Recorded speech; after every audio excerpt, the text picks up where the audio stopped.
This program is made possible by the loyal financial support of the friends and partners of Family Policy Institute.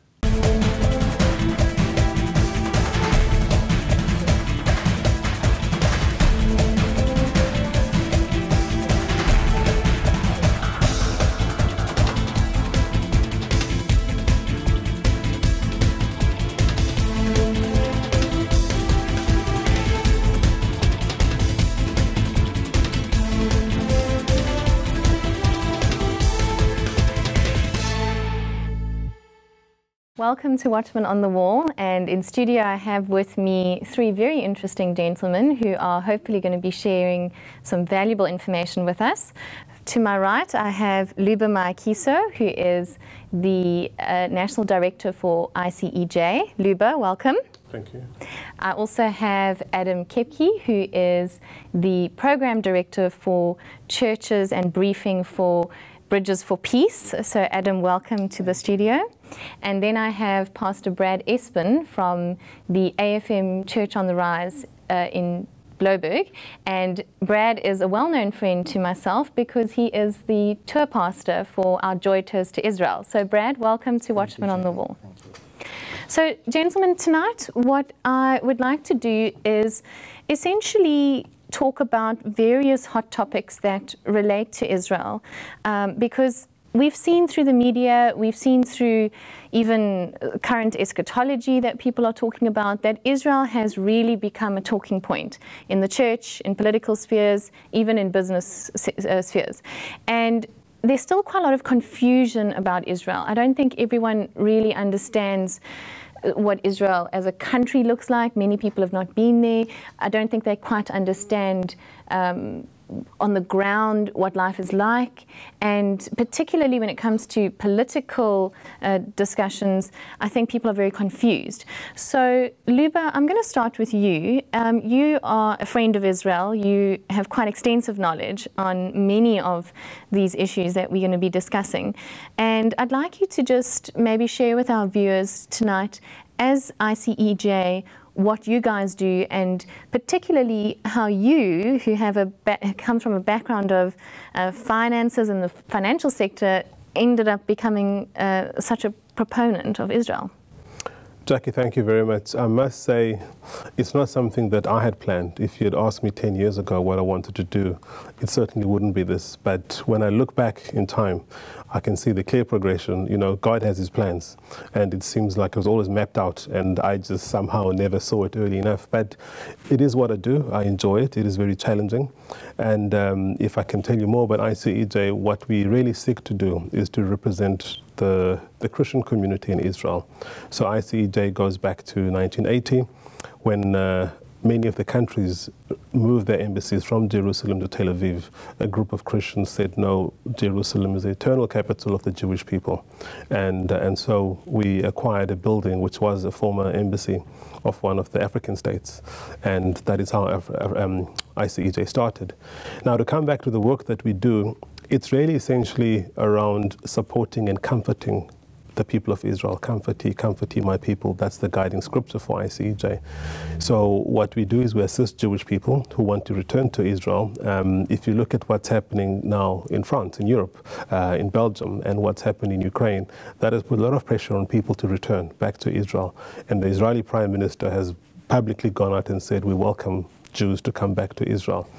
Now, there are various agencies in Israel that assist with that, and they turn often to their Christian friends to assist financially in helping Jewish people return. So that is what we get involved in. Once people get to Israel, they often need support initially just to set themselves up. So ICEJ Aid assists with basic things like groceries and so forth, and some household maintenance and so forth. We also assist with Yad Vashem, the Holocaust Museum, as Christian friends of Yad Vashem. And we also have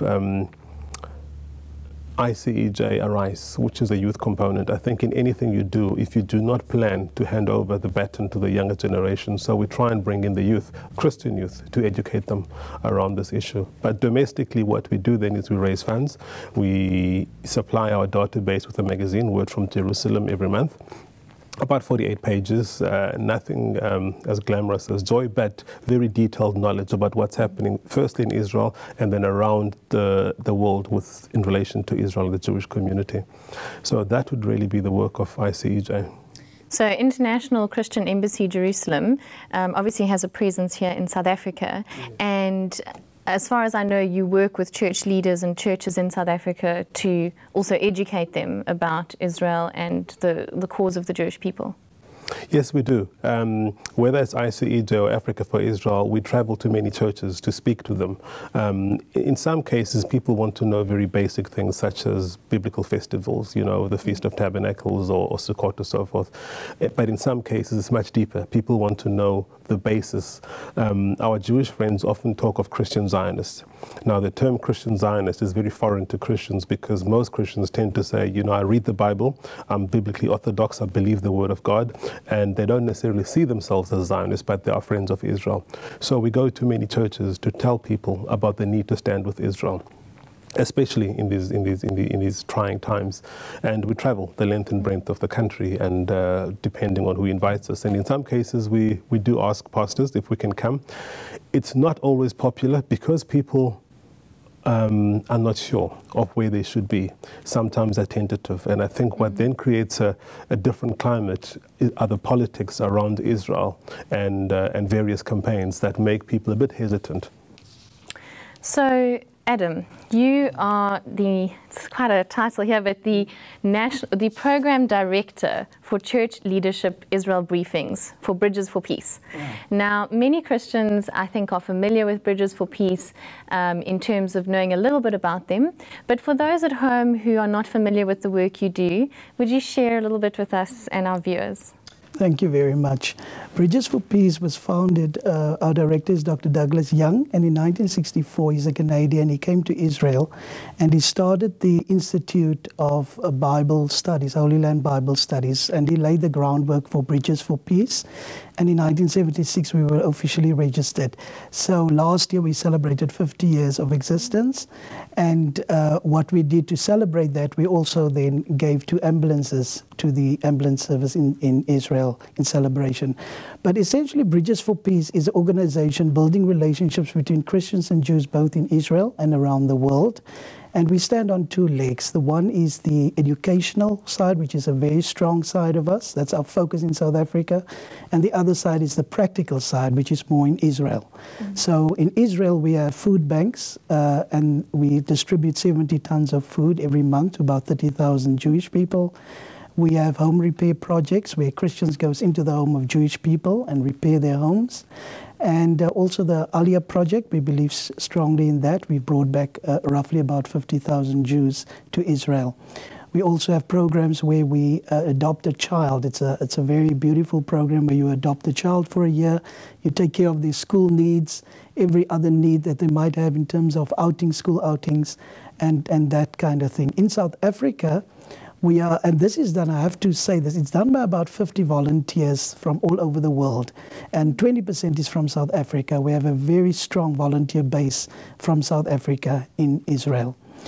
Then the other side is the more educational side. So what we do on a monthly basis, people that are partners with us receives a Israel teaching letter every month, which is like a Bible study from Israel. They receive a magazine called Dispatch from Jerusalem, and that's archaeology, current events, the news that you do not hear, the news behind the news. And we also have a local newsletter which tells you about what's happening in South Africa. Now, in South Africa, we have 3 or 4 projects that are running. The one is the Church Leaders Israel Briefings. It's in its 7th year. We go around the country to all 9 provinces in 31 locations, and we invite church leaders, and that's attended by over 1,300 pastors every year. And then we also have the update, and it's also in the 31 locations, but that's done in the evenings for, church members, general public.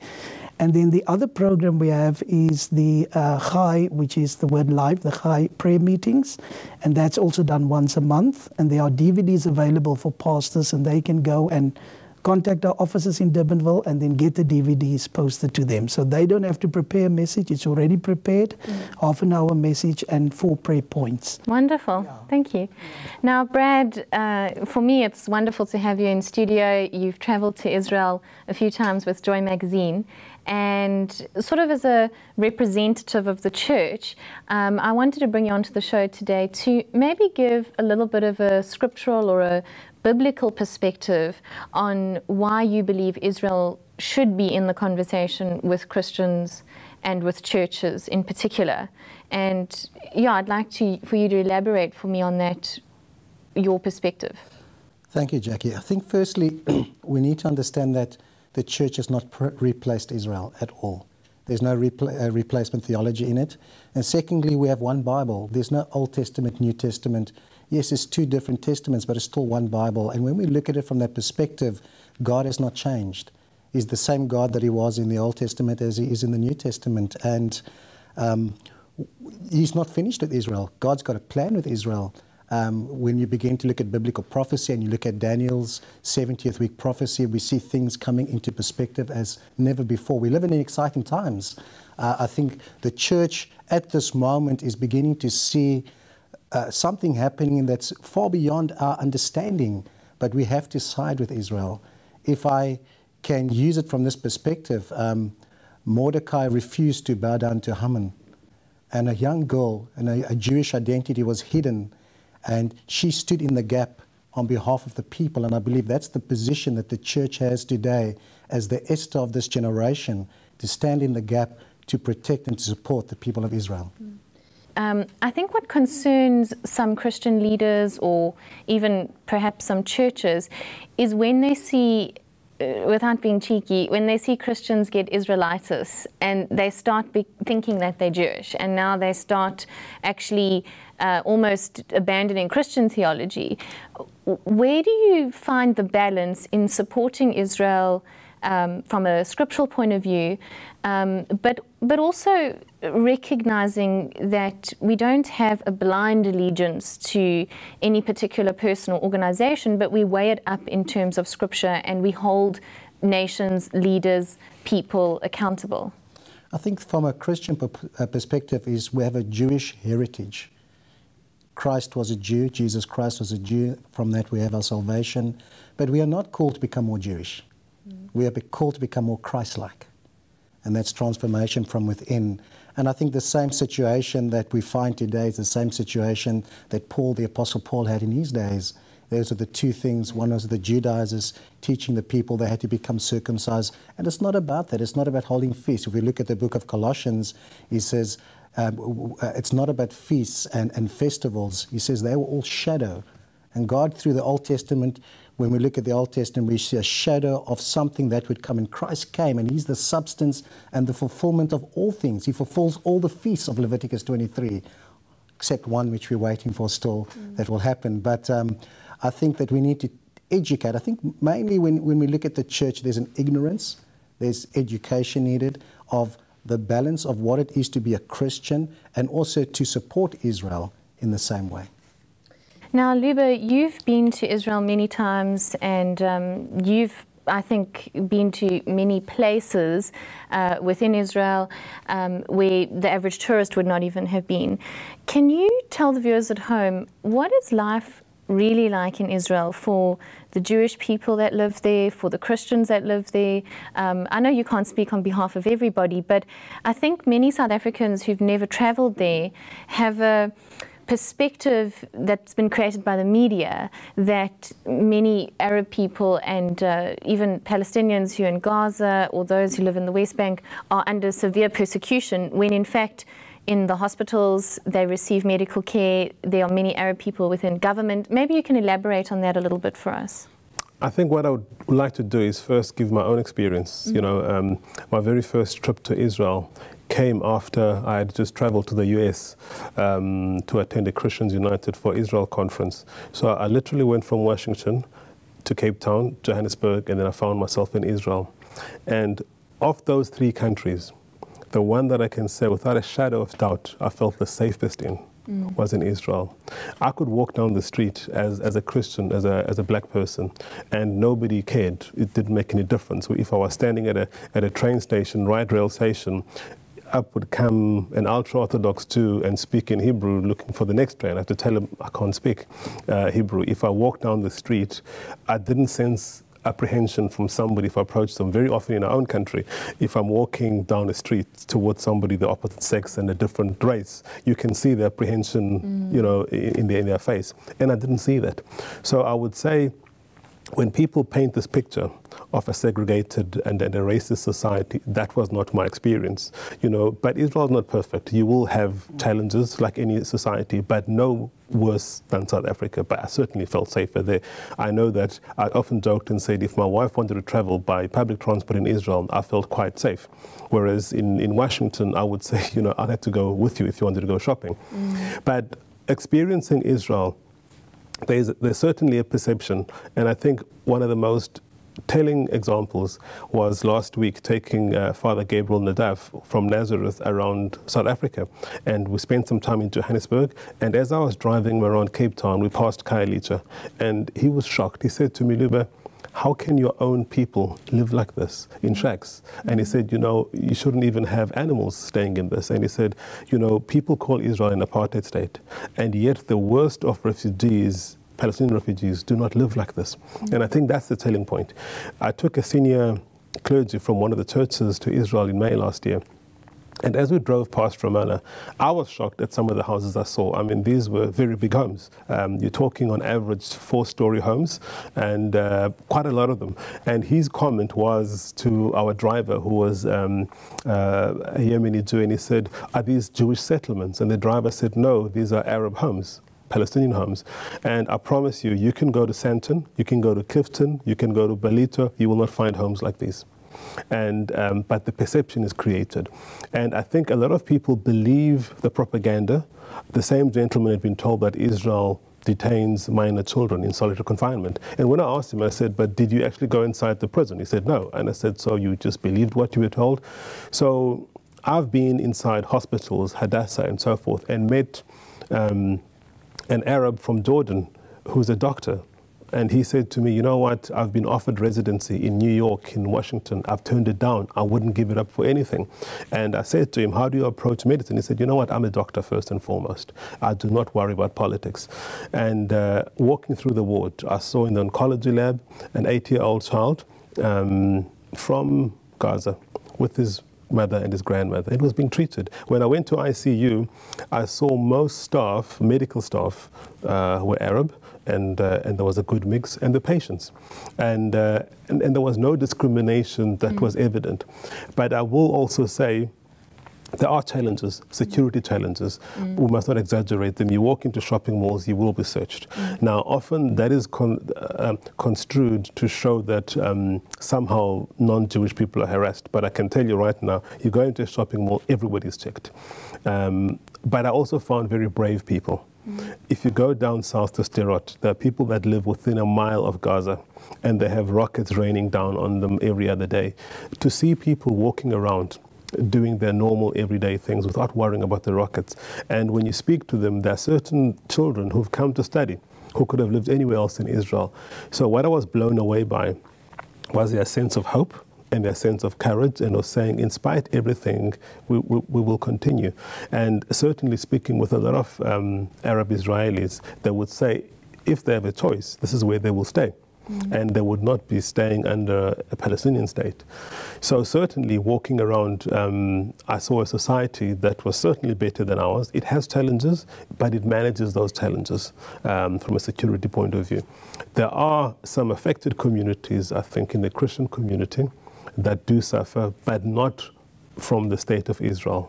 That becomes more of a religious issue between Christian and Islam. And it's something that one is downplayed, and I think we're guilty of as tourists. When we go to Israel, we visit the old city, we go to the Galilee and go around the Sea of Galilee and visit various sites, but we don't spend time with our brothers and sisters in Nazareth, in Bethlehem, and see the plight that they're under, which is, again, not due to Israeli authorities. But certainly, I have a daughter who's 20, and she spent 3 years. She actually went with Bridges for Peace to go and volunteer. And I'm a strict parent. My daughter had never been on a sleepover.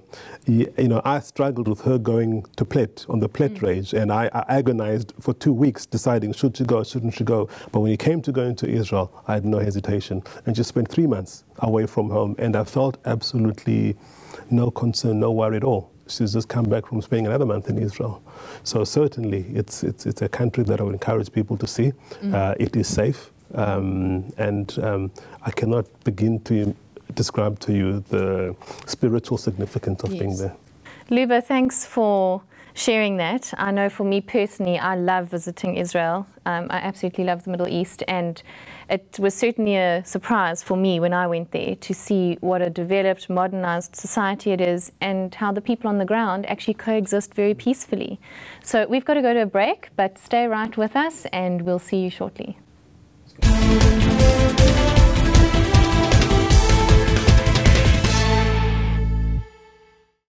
Welcome back to the show.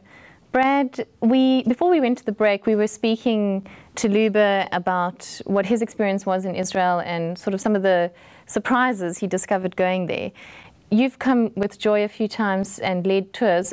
When you went to Israel for the first time, what most surprised you about that nation?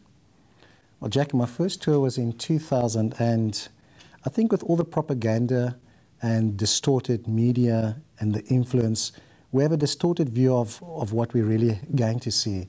And I was quite pleasantly surprised to see how the Israeli Jewish people, and I especially say the Israeli Arab people, because they regard themselves as Israelis, how they coexist and alongside each other peacefully. And they live together, and it's nothing that we see on TV. So that was the first thing. The second thing is the relative simplicity in most of the places, how they live, and how they've used what they've had, and productivity, the fruit, just wherever you travel over Israel, you just see that they're hardworking people, and it just surprised me.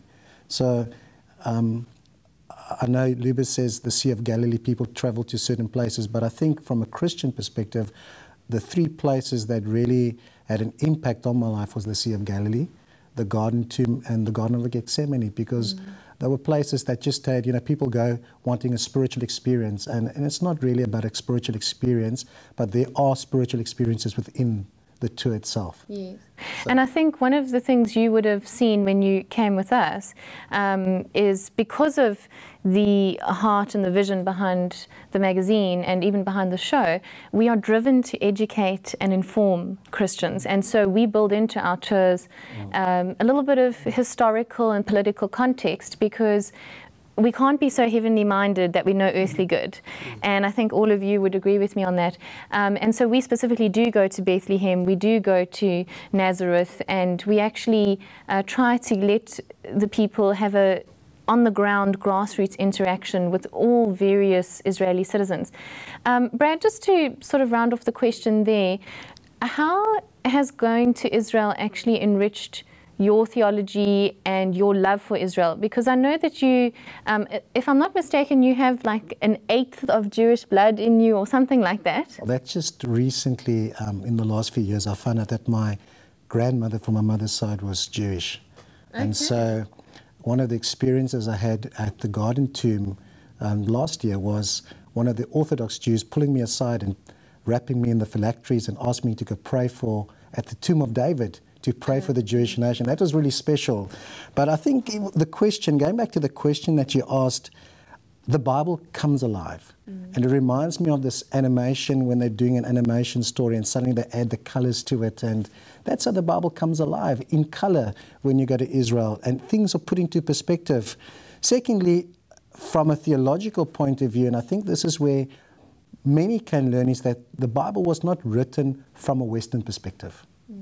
Although it applies to all spheres of life, to every person, it was written from a Middle Eastern culture. And when you get to understand the culture, the traditions, the values, even the Jewish idioms, suddenly the parables and the context and the teachings of Jesus takes on a new dimension and a deeper dimension. And that's where, when you begin to preach it, it's just so much, it's so rich. And I can't describe it at the moment. Adam, you also clearly have a love for Israel and for the Jewish people. And I think that sometimes South Africans tend to assume, because we've heard that Israel is an advanced nation, there's technology, there's prosperity, agricultural prosperity, that there aren't Jews who maybe are in need or who suffer. And particularly when we think about Aliyah and some of the Jews who are coming from all over Europe, who now find themselves in a new country, they do need support. Can you elaborate for us, particularly your perspective that maybe South Africans back home don't know about, as to how many of the Jewish people live, and if they actually do need our help, because we tend to think that they're okay. Yeah, just one fact I also want to bring out. Many people don't know there was a lot of Jewish refugees that, you know, when the Arab countries was established, almost 1 million from North Africa and the Middle East had to flee to Israel, and Israel had to care for them. So that Israel took them in and they cared for them and they're part of the society. That is an important point. Also, there are Jewish people coming from all over the world, and a large part of Israel's budget goes into security and weapons and things like that. And so, of course, when they come to Israel, many organizations, Luba's mentioned their organization comes and we help bring the Jewish people back. So they need passports, they need transport, they need accommodation. So, for example, Bridges for Peace have their welcome kits for the immigrants, which is your basic kitchen utensils, blankets, things like that. And they need to also settle. It's a new country, it's a new language, and a new culture. So a lot of Jewish people coming, some of them from the Sudan, walked through the desert to get to Israel. Yeah, the Ethiopian Jews that have come back, you know, they are from poor backgrounds. And Israel welcomes all Jewish people. That is why Israel was created, to be a home for the Jewish people. Can you sort of just elaborate on that for us quickly, as to how people can get involved with your organization if they would like to go and maybe volunteer in Israel? Right. They could go to our website and they'll www.bridgesforpeace.com and click on the South African office, contact our office, and then we will give them information on how to volunteer. It could be for a short time, 3 months, or it could be longer. There are some volunteers that are there for 20 years that are doing our publications. So as the Lord leads you. So there is volunteer opportunities, and they welcome South Africans. They are very good volunteers. Great, wonderful, thank you.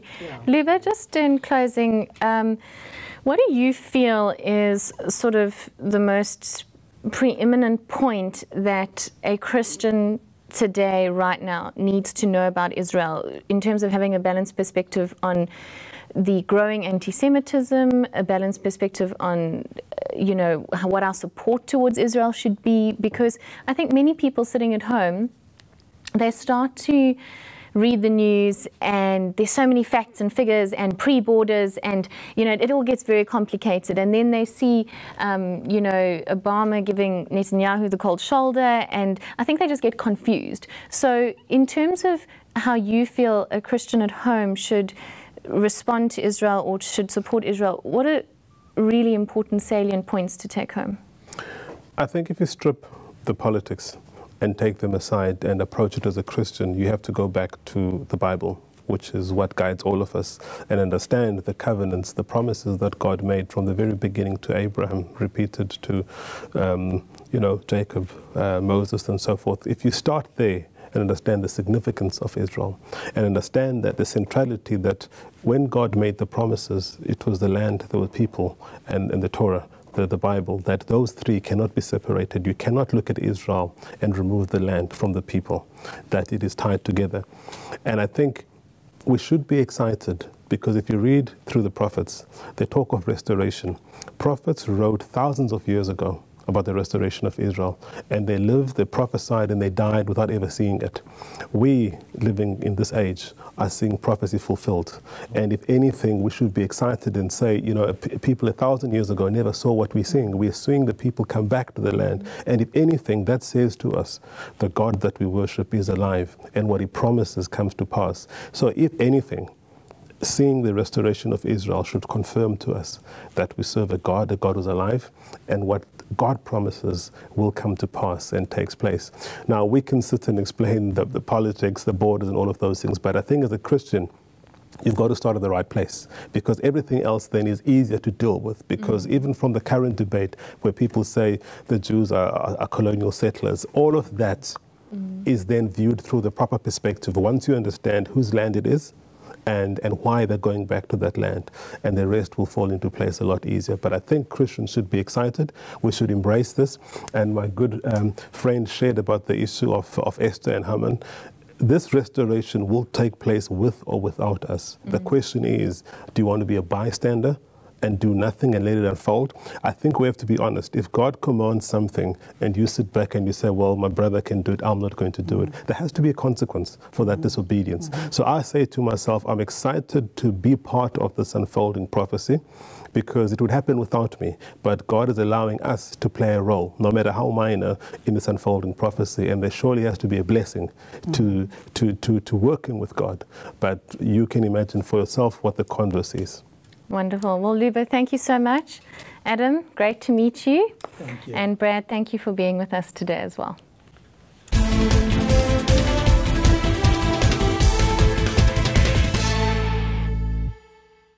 We are discussing something that certainly interests me and gets my fire burning, which is politics, and particularly foreign policy, international relations, and in particular relating to Israel.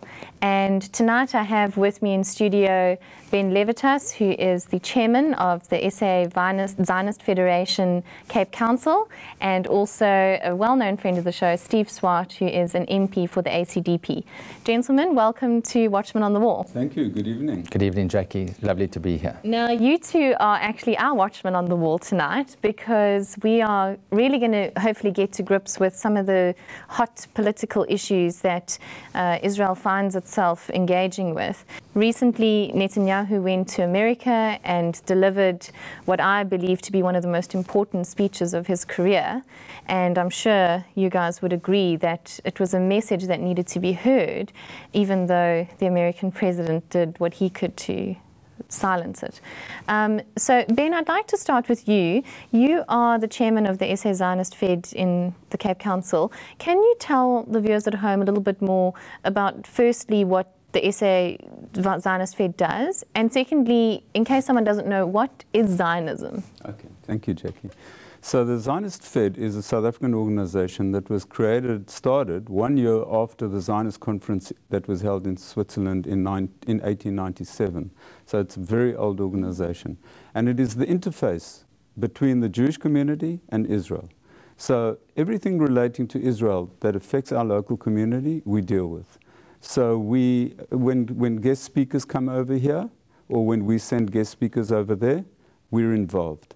We have institutions like a library here, which serves the local community, both Christian and Jews. Anybody interested in Israel or Jewish matters can go to that library. We also have as one of our main missions to assist, like many Christian organizations do, Jews who want to go on Aliyah. Aliyah means to go up to the land, which is a fulfillment of the biblical prophecies. So that is basically what the Zionist Federation does in a nutshell. We also have to protect Israel's image in the country. So we're very active in the media, defending unjust accusations against Israel. As far as Zionism is concerned, Zionism is, as I previously mentioned on one of your shows, an ancient ideology that goes back right to the beginning of history. But modern Zionism is an attempt to create a Jewish home for Jewish people. Jews have never been accepted as free and independent citizens until very recently. Until the French Revolution, it was the first time that Jews were accepted in Western society and as equal citizens. And so as a result of the anti-Semitism against Jews, they had a desire to rebuild the Jewish home. So, Ben, you are a Jewish person, and I know Cape Town has quite a strong Jewish contingent.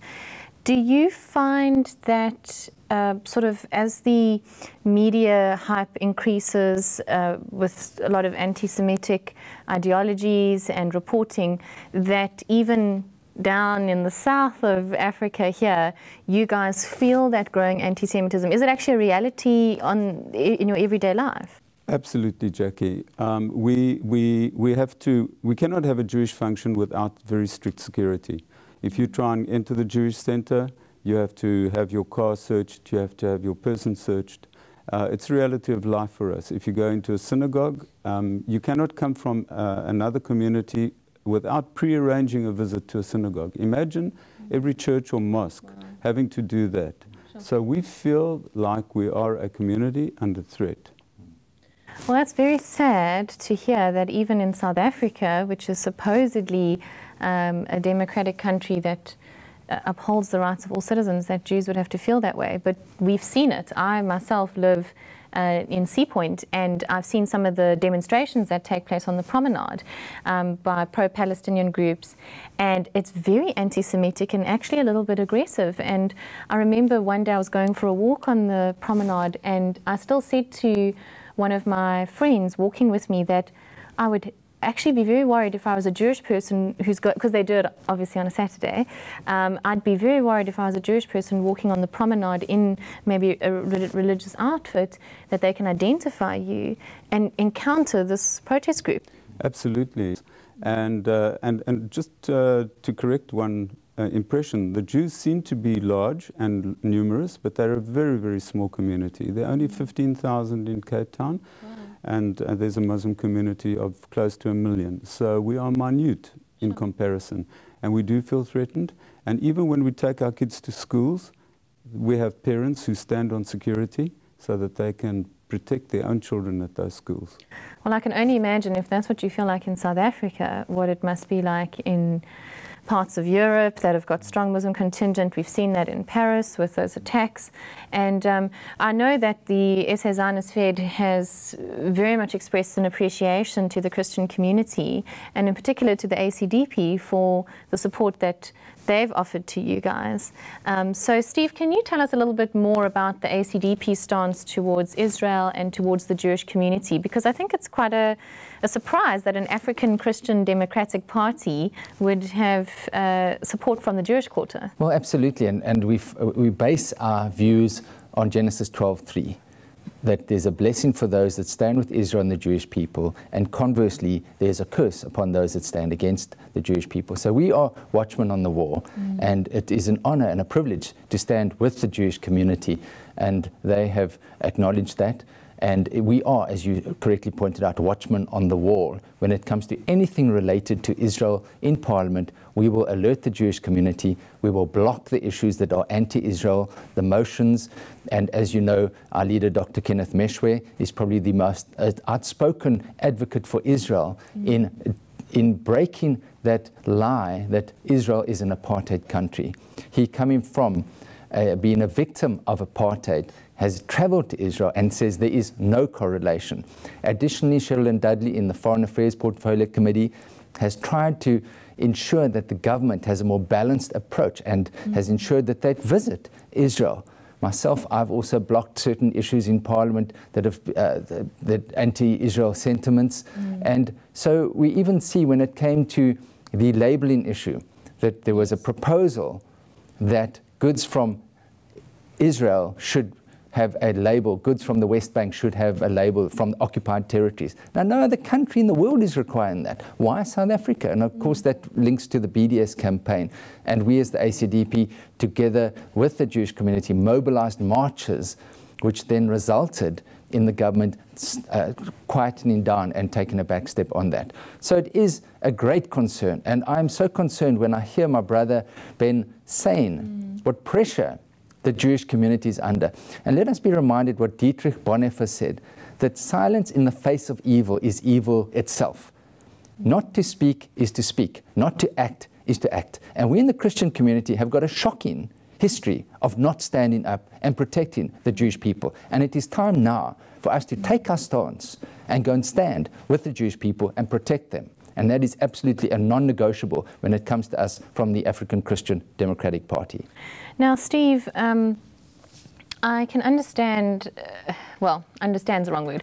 I can recognize why there may be a political narrative and affiliation with people like parties like the ANC towards the Palestinian factions. You know, they've got sort of a historical context there, and unfortunately, for example, through the BDS campaign, they've been now brainwashed to believe that Israel is an apartheid state.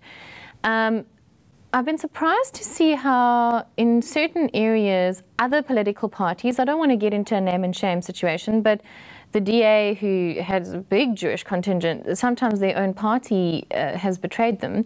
I would imagine with the ACDP that not every Christian who votes for you is maybe theologically supportive of standing with Israel. Have you found that there's a sort of disconnect with people? If you don't necessarily believe, or if you maybe adhere to replacement theology, as there may be some Christians who do, does that mean that you shouldn't support Israel as an autonomous state? Well, when we come to politics, you need to understand that there is foreign policy issues involved here as well. So even if you might differ theologically, we are a political party and we are in Parliament, and Parliament formulates foreign policy. So the question then is, what would your view be on foreign policy towards Israel? And surely Israel is entitled to exist within safe borders and to exercise self-discipline and self-control, and when it comes to attacks on them, to be able to defend themselves. Now, we from the ACDPs have formulated that in our manifesto, and we're the only political party to have done that, where we have stated that Israel has a right to exist within safe borders and to defend itself from thousands of rockets that have been sent in. So we would then urge those Christians that might differ from a theological basis to understand from a foreign policy perspective. It is very important to understand that Israel is a beacon of hope and democracy in the Middle East. And in fact, it is the canary in the mines when it comes to international terrorism. We see what's happening in Syria and Iraq with hundreds of thousands of Christians and Muslims and Jewish people being killed. We see what's happening in other countries. And now you have a country that understands how to combat terrorism. And surely we can learn from that as we engage in foreign policy and how to deal with international terrorism. Absolutely, I agree with you. And even sort of on a lower key level, if we look at just agriculture, there's much that South Africa can learn from Israel with regards to how to have successful agricultural programs. But coming back to the terrorism point you made, I think it's extremely relevant given the ever-advancing objectives of ISIS, looking at Iran, and, you know, for us, I know we've all been to Israel and we've got a feel for how safe it is as a nation, but that's because they have prioritized security. But having said that, Ben, I want to ask you, with regards to Israel, often there are political leaders of countries, the UN, every nation I can think about, who seem to have a very strong opinion on Israel. And some of them have even gone so far as to say that Netanyahu and Israel as a state overemphasize and dramatize the threat against them. Do you believe that there really is cause for concern and that Israel is being abandoned by its allies? Good question, Jackie. One thing Jews have learned is that if people threaten to kill us, then we must take them seriously because we know that they mean it. And Iran threatens on a daily basis to wipe Israel off the face of the earth. We cannot tolerate that kind of rhetoric. And Netanyahu made it very clear in his speech to Congress that talks, before they proceed to any agreement, have to accept that Iran must begin to treat Israel in a normal manner, that they must stop this kind of rhetoric. The very fact that there's even a discussion about whether Israel has a right to exist in secure borders, when that discussion does not happen about any other nation on earth, that is absolutely unacceptable and actually quite revolting. So yes, we do take those threats seriously, and we must take Iran seriously. And if the ANC was really true to itself about its caring for human rights, it would look at what Iran does. Iran has just killed more people in the month of January and February this year, state-sponsored judicial Sharia law practices hanged and stoned more people than at any other time in its history. And that is under the Rouhani, the compassionate, the caring, and the moderate leadership of Rouhani. They have banned every single Baha'i leader, including the head of the Baha'i organization. That religion is suffering tremendously. Christians are suffering tremendously. And whilst I appreciate what Steve said about the Christians need to support the Jews need to speak out about Christians being massacred right across the Middle East. It's an absolute travesty. These are communities that have been living there since the birth, since the beginning of Christendom. And they are now, in a few years' time, there will not be any Christian communities other than in Israel. And that is a travesty. Steve, I want to ask you, as a politician, you also have a background in law, I know that. What would you say to people who sort of blow the horn of saying that Israel violates human rights and that that is why we should take issue with them as a state? Well, clearly, we as the ACDP don't agree with everything the Israeli government does. We all make mistakes, and we are on record to also say that we are saddened by the loss of Israeli lives and the loss of Palestinian lives. But when it comes to human rights, my question is often, why is Israel targeted as only when you see hundreds of thousands of people being killed in Syria, Iraq, Iran, that's just been pointed out? Is it not another indication of anti-Semitism? When we do see what happens in Israel, and if an Israeli official or a soldier commits an offense, he is brought before a court. Yeah. There is that sense of the rule of law. You've even had previous presidents of Israel being brought before courts of law and being tried by Arab judges. Where is that apartheid? So I believe that the upholding of the rule of law and human rights is fundamental in Israeli society. And yes, we all make mistakes, but let's look around that environment to see the absolute disregard of human rights when it comes to many of those other countries that are applying Sharia law or are just committing the most horrendous atrocities, including beheading young children. Now, that to me needs to be addressed even more severely than what is going on in Israel. And sadly, we see a lot of silence on that issue, particularly such as the BDS campaign. Why aren't they, if they feel so strongly about justice and human rights, why aren't they campaigning for the Christians, the tens of thousands of Christians and Muslims and Jewish people that are being subjected to the most horrendous human rights abuses? Now, Ben, we spoke off camera earlier about Christian Zionism, which I thought was quite interesting because I'm not really familiar with that. I mean, I would say that I certainly am educated and supportive of Israel, but I wouldn't necessarily label myself a Christian Zionist because I didn't even know the term exists. Can you tell us a little bit about sort of the relationship that you guys have had with the Christian communities and what Christian Zionism is? Because the Jewish community is very small, we need the support, and we reach out to the Christian community, and we find it resonates with the Christian community because the roots of Christianity are with the Old Testament. It has been likened to, we are the roots, the Jews, and you are the building, the structure on top of that roots, or in many analogies of a tree trunk and the branches. And we have an excellent relationship with the Christians that appreciate and realize the historical and biblical and a place of Israel in theology and in the world today.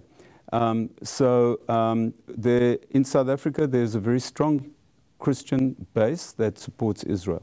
And Steve earlier mentioned that number could be as high as 18 million. Wow. And we are working very closely with them, and they go to Israel, they help Israel in many ways, they help us in many ways, they actually contribute to the Zionist Federation to send people over to Israel. So we really appreciate that. Well, that's nice to hear, and I certainly hope that out of this show you may get many new supporters and inquiries about what you do and attending some of the speeches. I just want to close off by asking you, Ben, given the current political situation globally, with terrorism on the rise, with Iran and the nuclear deal, what would you say is the most preeminent concern for a Jewish person living in Israel, and how can we at home sort of support them? I just want to talk about one aspect of, that concerns Jews, and that is they have a philosophy called tikkun olam, to try and make the world a better place. And even though Israel is living under the most harshest environment, under very difficult conditions, Israel all the time tries to improve the lot of its people and to improve the lot of the world. And Israel is very involved in outreach work, particularly in Africa. And that work is you know, you spoke earlier about those people that bless Israel will be blessed. And Africa's growth rate may not be a surprise, may not, because they are supporting Israel, and Israel is helping them out in many, many ways. So even though Israelis are preoccupied with the harsh environment in which they are living, at the same time, they are preoccupied with making the world a safer and better place. Well, that's good to hear. Steve, in closing from your side, we know that there's sort of municipal elections coming up next year, and obviously our general elections are coming up. And I think, if anything, regardless of what Christians want to say about various issues, when it comes to a party that espouses a biblical worldview within Parliament, that speaks for those who cannot speak for themselves, the ACDP certainly does that. What are your closing statements with regards to the ACDP's commitment or role in supporting Israel? Well, absolutely. We will continue to support Israel and the Jewish community. And we are very grateful to the Zionist Federation that prior to the last election brought out a survey of all the political parties and their stance on Israel. And the ACDP came out as the best friend of Israel, 10 out of 10. So we are very grateful for that vote of confidence from the Jewish community towards the African Christian Democratic Party. And we will continue, because we believe we are not doing it for votes, but we're doing it because it is the right thing to do. It is the biblical thing to do. It is not the popular thing to do, but we will continue to stand, because we know our nation will be blessed as we, as the ACDP, stand in the gap for Israel and the Jewish people in Parliament. Wonderful. Well, thank you so much, gentlemen. Nice chatting to you. That's our program for tonight. Thank you for joining us. Please visit our website at familypolicyinstitute.com and subscribe to my weekly newsletter. This is my primary method of communicating with you, so please subscribe today. If you have any comments or suggestions for the show, please write to us at info@familypolicyinstitute.com. We value your comments and your input. Remember, the latest edition of Joy magazine is available in retail stores right around the country. Please remember to get your copy. Thank you once again for joining us. God bless you, and remember to keep standing. Next week on Watchmen on the Wall, I speak to DA parliamentary leader Mmusi Maimane about his vision for South Africa and his plans for opposition politics if he is elected the DA's new federal leader on the 9th of May. I also ask him about the role faith plays in his political leadership. Don't miss the exclusive interview with Mmusi Maimane on Watchmen on the Wall on Sunday 10th May at 7 p.m.